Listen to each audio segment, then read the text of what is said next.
Populaire Occitane, accélérateur de projet, vous présente l'interview Objectif News de 18h. L'aéroport Toulouse-Blagnac vous présente l'interview Objectif News de 18h.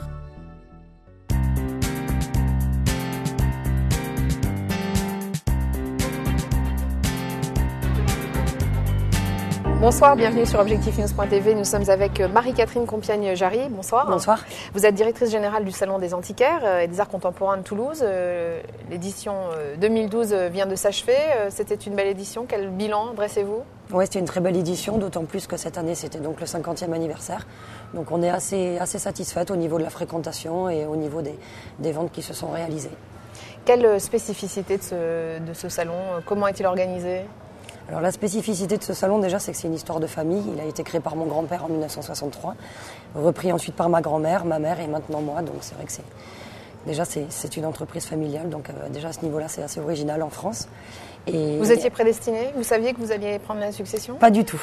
Non, pas du tout. Moi, j'avais fait des études de droit, donc c'était pas dans mes objectifs. Mais bon, voilà, ça s'est fait petit à petit comme ça, et puis assez naturellement finalement. Comment le salon lui-même est-il organisé ? Différentes sections peut-être ? Oui, il y a différentes sections. On a un hall principal donc, qui représente l'art contemporain et les antiquités de prestige, une deuxième partie antiquité et une troisième partie plutôt brocante. Est-ce qu'il y a des ventes, belles ventes qui se sont réalisées ? Il y a de belles ventes qui se sont réalisées. Après, parler de montants et de chiffres, c'est toujours un petit peu délicat, parce que même nous ne les connaissons pas, mais on sait que dans l'ensemble, les marchands sont assez contents. Oui. Est-ce qu'il y a des ventes qui se sont réalisées, notables au niveau national, international ? Oui, il y a eu de belles ventes, notamment sur des cabinets ou sur des tableaux en art contemporain qui se sont réalisés. Oui, notamment, on a eu des Chinois qui sont passés et qui ont beaucoup acheté. Je sais qu'en 2011, un tableau de Pierre Soulages avait été vendu 200 000 €, oui. 250 ? Oui, 250. Comment ce salon se situe-t-il justement dans l'univers plus général des salons d'art ? Alors on est un des plus grands salons d'antiquaires en fait, et d'art contemporain, le plus grand de France et parmi les 3 premiers en Europe. Quels sont vos objectifs, vous, en tant que directrice générale, pour ce salon dont vous avez rappelé qu'il venait de fêter ses 50 ans ? Nos objectifs, c'est de toujours s'agrandir, de toujours avoir le plus possible de visiteurs, le plus possible d'exposants pour vraiment continuer à en faire un événement international et qui a vraiment une place sur le marché de l'art. Donc ce salon dure une dizaine de jours chaque année ? Oui. Ça vous occupe toute l'année ? Oui, ça nous occupe toute l'année. Comment vous préparez cet événement ?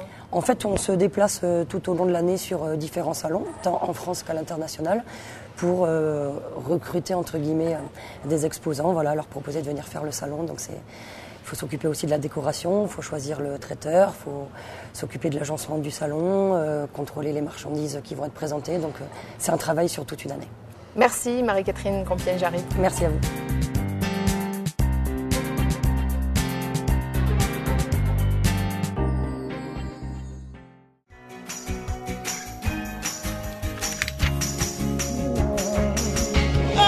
Banque Populaire Occitane, accélérateur de projet, vous a présenté l'interview Objectif News de 18h. L'aéroport Toulouse-Blagnac vous a présenté l'interview Objectif News de 18h.